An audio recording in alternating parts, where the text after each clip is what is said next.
हा पहा मस्त खमंग कुरकुरीत भाजक्या पोह्याचा चिवडा तयार झालेला आहे। चिवडा अजिबातच तेलकट झालेला नाही। नमस्कार, मी कविता's टेस्टी फूड मध्ये सर्व खवय्यांचे पुन्हा एकदा स्वागत करते। आज आपण अर्धा किलो भाजक्या पोह्यापासून कुरकुरीत चिवडा कसा बनवायचा ते पाहणार आहोत। रेसिपी नेहमीप्रमाणे खूप साधी आणि सोपी आहे। चिवडा म्हटलं तर बरेचदा काय होतं की चिवडा कुरकुरीत होत नाही किंवा तो मऊ पडतो, खाताना चिवट लागतो, अशा बऱ्याच गोष्टी होतात। तर असं होऊ नये त्यासाठी काय करायचं या व्हिडिओमध्ये मी एक खास ट्रिक सांगितलेली आहे। तर ती काय ट्रिक आहे त्यासाठी तुम्हाला व्हिडिओ शेवटपर्यंत बघावा लागेल। इथे आपण चिवडा बनवताना कोणताही रेडीमेड मसाला वापरलेला नाही, तर या चिवड्यासाठी जो मसाला लागणार आहे तो आपण घरीच बनवलेला आहे। त्याच मसाल्यापासून हा चिवडा बनवणार आहोत। रेसिपी नेहमीप्रमाणे भरपूर टिप्ससह तुमच्याबरोबर शेअर केलेली आहे। चला तर हा खमंग कुरकुरीत भाजक्या पोह्याचा चिवडा कसा करायचा ते पाहूया। तुम्ही या चॅनलला अजून सबस्क्राइब केले नसेल तर जरूर सबस्क्राइब करा, ते निशुल्क आहे। त्यासाठी लागणारे साहित्य: 1 वाटी शेंगदाणे, 1 वाटी डाळ्या, 1 वाटी पातळ कापून घेतलेलं खोबरं आहे। हे खोबरं बघा किती छान पातळ कापून घेतलेलं आहे। जी वेपर्सची मशीन असते ना त्याच्याने हे कापलेलं आहे।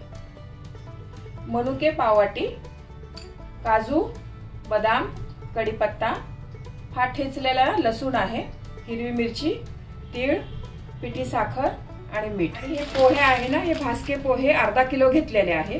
हे पोहे आहे ना मी डीमार्ट मधून आणलेले आहे। सर्वात आधी आपण चिवड्याचा ना मसाला तयार करून घेऊया। चिवड्याचा मसाला करताना ना या चमच्याचा वापर केलेला आहे। हा आपला पोहे खाण्याचा चमचा आहे ना, याने मी सर्व साहित्य मोजून घेतलेलं आहे। याच चमच्याने 2 चमचे लाल तिखट। हे लाल तिखट आहे ना तुमच्या आवडीप्रमाणे तुम्ही कमी जास्त करू शकता। तुमचं लाल तिखट कसं आहे, फार तिखट आहे का कमी तिखट आहे त्याच्यानुसार कमी जास्त केलं तरी चालेल। एक 2 चमचा धना जिरा पावडर, 3 चमचा कच्ची बडीशेप घेतलेली आहे, एक 1.5 चमचा आमचूर पावडर आहे। या पोह्याच्या चमच्यानेच मोजून घेतलेली आहे। 1 चमचा कच्चे जिरे, 1 चमचा कच्चे धने। कच्चे धने पण असे टाकून बघा, खूप चांगला लागतो चिवड्याला स्वाद। 1-2 चमचा मीठ, एक अर्धा चमचा हळद। हे सर्व मसाले आहे ना मिक्सर मध्ये छान बारीक वाटून घेते। हा बघा, हा मसाला ना वाटून झालेला आहे आपला। हा मसाला ना तुम्ही कोणत्याही प्रकारच्या चिवड्यामध्ये वापरू शकता, पोह्याचा, भाजक्या पोह्याचा, कुरमुऱ्याचा। खूप छान खमंग लागतो या मसाल्यामुळे चिवडा। सर्वात आधी आपण हे भाजके पोहे आहे ना हे गाळून घेऊया। या पोह्यामध्ये ना बऱ्यापैकी कचरा घाण असतो ना,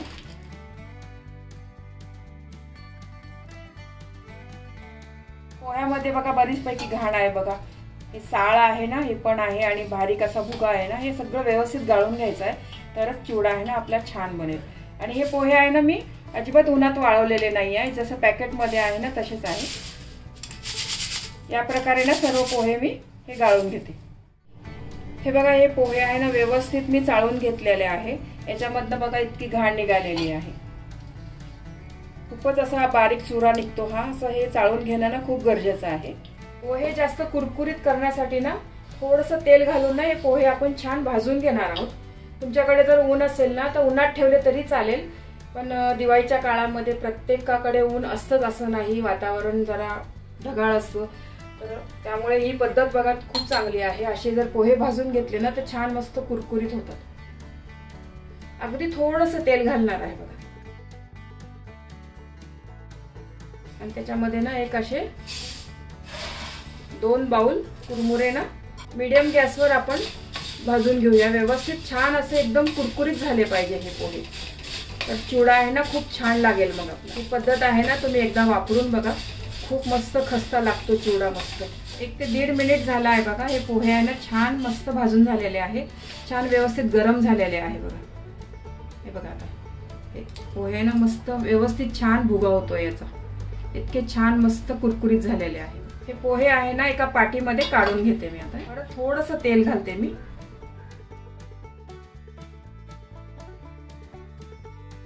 परत 1.5 ते 2 मिनिटं ना हे पोहे छान असं कुरकुरीत करून घेते आणि सर्व पोहे याच पद्धतीने भाजून घेते। भाजायच्या आधीचे पोहे बघा हे असे होते, इतके कुरकुरीत नव्हते, अगदी थोडेसे होते बघा। आणि आता भाजल्यावर बघा किती छान मस्त कुरकुरीत झालेला, अक्षरशः भुगा होतोय बघा याचा। मस्त भाजलेले आहेत. त्यासाठी पोहे भाजणं हे खूप गरजेचे आहे. आणि पोहे भाजताना ना तुम्ही अगदी थोडे थोडेच घेऊन भाजा, एकदम भाजले ना तर व्यवस्थित भाजलं जातं. आता आपण चिवड्याला लागणारं एक साहित्य आहे ना ते तळून घेऊया. गॅसवर ना कढईमध्ये तेल गरम करायला ठेवलेलं आहे. तेल पण चांगलं गरम झालेलं आहे.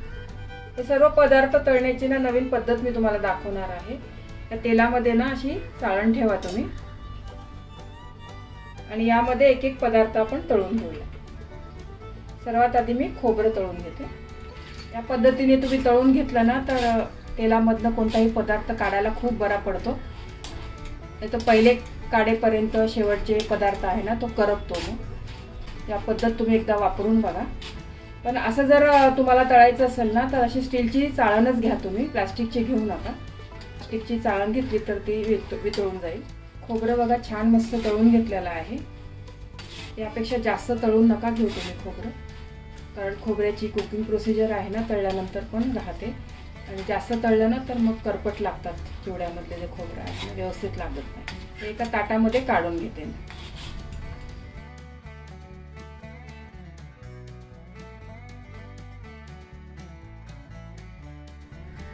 याच पद्धतीने पण काजू पण तळून घेऊया. हे काजू, बदाम, मनुके घेतलेले आहे ना, शेंगदाणे. हा जो शेलका माल आहे ना हे आपल्या आवडीनुसार तुम्ही कमी जास्त केला तरीही चालेल. जो पदार्थ तुम्हाला जास्त आवडतो तो थोडा जास्त घाला, जो नाही आवडत तो कमी घातला तरीही चालेल. काजू पण खूप लवकर तळून होतात, जास्त वेळ नाही लागत काजूला. काजू पण छान तळून झालेले आहे बघा. मी बदाम तळून घेते. बदाम पण छान मस्त कुरकुरीत तळून झालेले आहे बघा. ते पण काढून घेते. आपण यामध्ये एवढे छान ड्रायफ्रुट्स घातलेले आहे ना, तुम्ही याला शाही भाजक्या पोह्याचा चिवडा पण म्हणू शकता. तर मनुके तळून घेते. मनुके पण लगेच होतात तळून, जास्त वेळ नाही लागत. एक अर्धा मिनिटातच तळून होईल. मनुके पण मस्त तळून झालेले आहे बघा.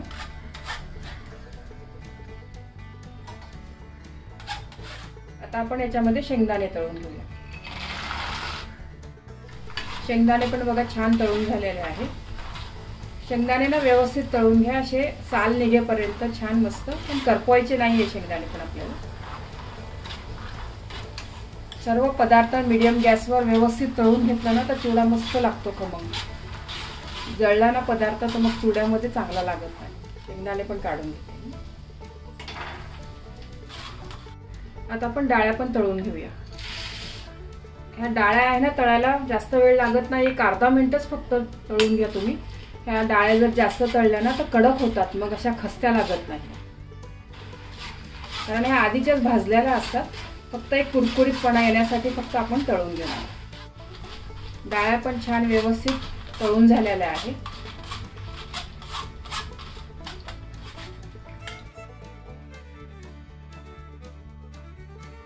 आता आपण कढीपत्ता तळून घेऊया.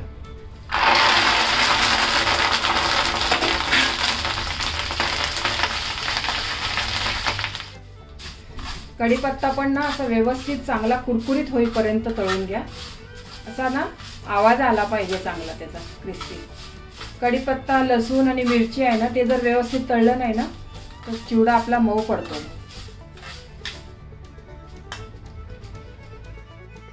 या कढईमधलं ना तेल थोडंसं कमी करते, एवढं तेल आपल्याला नाही लागणार आहे. आणि मिरची आणि लसूण आहे ना मी नंतरच तळून घेणार आहे, कारण मिरची आणि लसणाचा अर्क ना ते तेलामध्ये उतरतो. याच तेलामध्ये जर तळला असताना मी मिरची आणि लसूण तर मग एवढा स्वाद नसता लागला. आता कमी तेल केल्यावर मग मिरची आणि लसूण तळून घेते मी त्याच्यात. आणि तेच तेल आपल्याला चिवड्याला वापरायचं आहे. एवढं तेल पुरेसं आहे बघा तळण्यासाठी. आपल्याला लसणाच्या या 15 ते 20 पाकळ्यांना नुसतं ठेचून घेतलेला आहे बघा मी.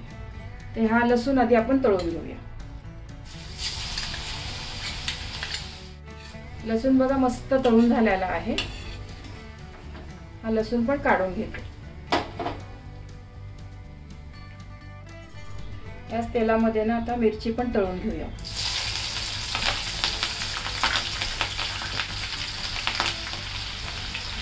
मिरची तळताना त्याच्यामध्ये थोडंसं मीठ टाका. कारण ही मिरची ना चिवडा खाताना दाताखाली आली ना तर एकदम तिखट नाही लागणार, छान टेस्ट लागेल त्याची. मिरची पण एकदम कुरकुरीत होईपर्यंत तळून घ्यायची आपल्याला. मिरची पण छान मस्त तळून घेतलेली आहे बघा, कुरकुरीत झालेली आहे. मिरची, लसूण आणि कढीपत्ता आहे ना चांगला व्यवस्थित तळून घ्या, म्हणजे हा चिवडा आहे ना महिनाभर आपला छान मस्त कुरकुरीत राहतो, मऊ पडत नाही. या तेलामध्ये बघा आता मिरची, लसूण याचा सर्व अर्क उतरलेला आहे बघा. आणि पूर्ण तेलात तळलं असतं ना तर मग नंतर तेल काढलं तर त्या तेलामध्ये पण मग लसूण आणि मिरचीचा स्वाद राहिला असता आणि मग ते तेल वापरताना दुसरीकडे नको वाटतं आपल्याला. त्यामुळे मी आधी तेल काढून घेतलेलं आहे आणि जेवढं आपल्याला चिवड्याला तेल लागेल ना तेवढंच ठेवलंय.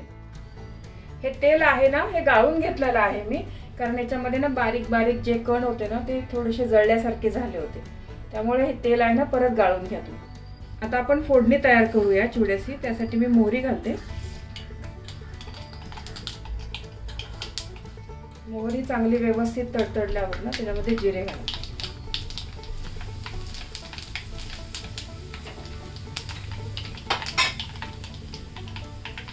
आणि हे तीळ.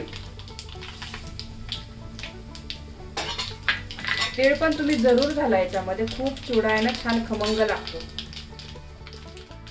आणि हे घालताना ना गॅस बारीकच ठेवा तुम्ही, नाहीतर आपली फोडणी ना करपेल. हा हिंग.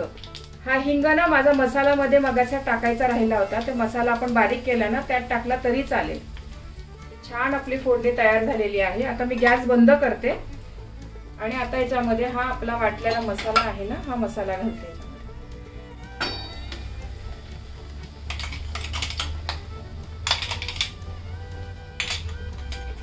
गॅस बंद केल्यावरच मसाला घाला तुम्ही, नाहीतर मग मसाला आपला करपेल. मस्त मसाला आहे ना खमंग भाजून घ्या तेलामध्ये. खूप छान खमंग वास सुटलेला आहे बघा मसाल्याचा. हा गरमागरम मसाला आहे ना हे आपण चिवड्यामध्ये घालून घेऊया.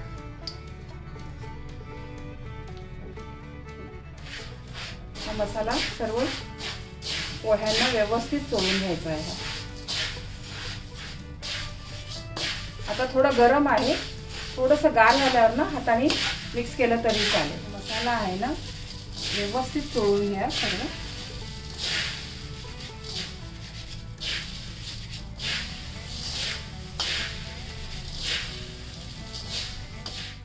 उरलेला सर्व मसाला टाकून घेतलेला आहे मी. कढई पण व्यवस्थित पुसून घ्या.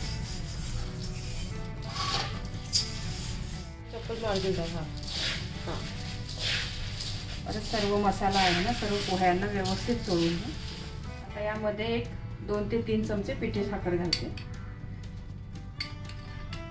पिठी साखर तुमच्या आवडीनुसार तुम्ही कमी जास्त करू शकता.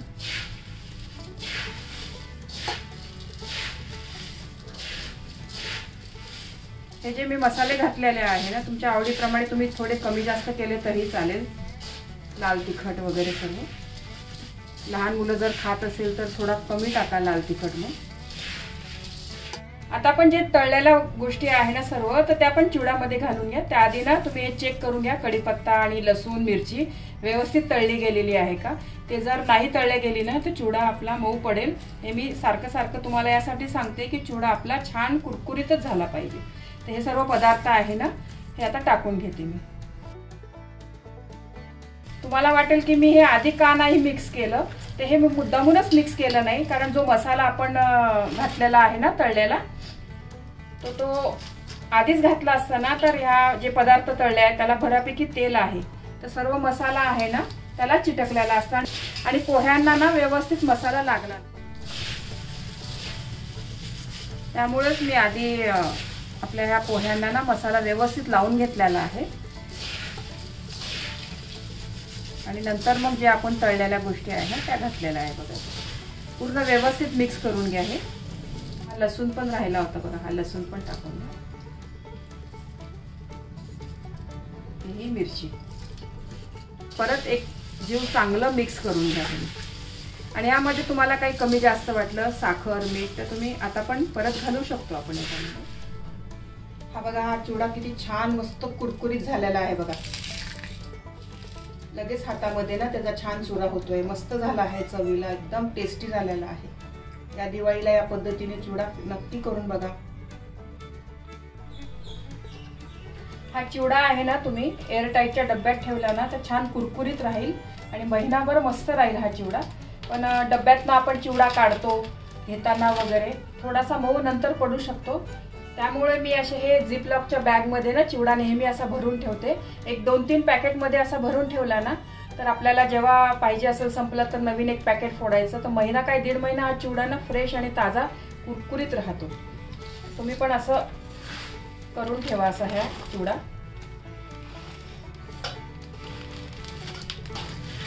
तुम्ही पण असा चिवडा झाल्यावर ना हा झिपलॉकच्या बॅगमध्ये भरून ठेवा, मस्त राहील। हा संपेपर्यंत चिवडा मस्त कुरकुरीत राहील।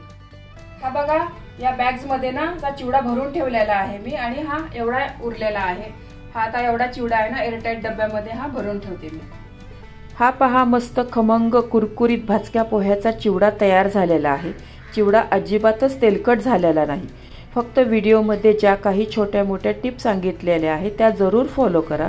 जसं की बाजारातून पोहे आणल्यानंतर ते चाळून घ्या, तुमच्याकडे ऊन असेल तर त्याला ऊन द्या, नाहीतर व्हिडिओत दाखवल्याप्रमाणे पोहे भाजून घ्या।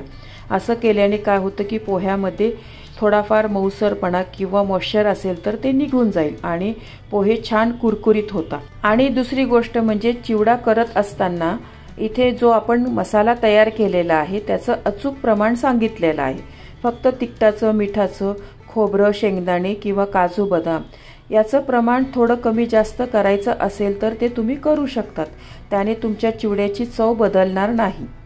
इथे आपण शेवटपर्यंत कुरकुरीत राहण्यासाठी जी ट्रिक तुम्हाला सांगितलेली आहे ती वापरा, त्याने चिवडा नरम पडत नाही, शेवटपर्यंत कुरकुरीत राहतो। भाजक्या पोह्याचा चिवडा या दिवाळीला नक्की करून पहा। आवडला असेल तर तुमच्या मित्रमैत्रिणी व नातेवाईकांबरोबर शेअर करा। तुम्हाला ही रेसिपी आवडली असेल तर तुमच्या मित्रमैत्रिणी आणि नातेवाईकांबरोबर शेअर करा। व्हिडिओला लाईक करा व चॅनलला सबस्क्राईब करा। रेसिपीला कमेंट्स करा, तुमच्या कमेंट्स वाचायला मला फार आवडतात। तुमच्या लाईक्स आणि कमेंट्समुळे माझा उत्साह वाढतो आणि नवनवीन व्हिडिओ बनवण्यासाठी प्रोत्साहन मिळते। त्याचबरोबर तुम्ही मला फेसबुक, इंस्टाग्राम आणि पिंटरेस्टवर देखील फॉलो करू शकतात, त्यांची लिंक डिस्क्रिप्शन बॉक्समध्ये दिलेली आहे। तुम्ही ही रेसिपी कोणत्या गावातून पाहताय तेही सांगा। तर पुन्हा भेटूया एका नवीन रेसिपीसह, तोपर्यंत मस्त खा, काळजी घ्या, धन्यवाद।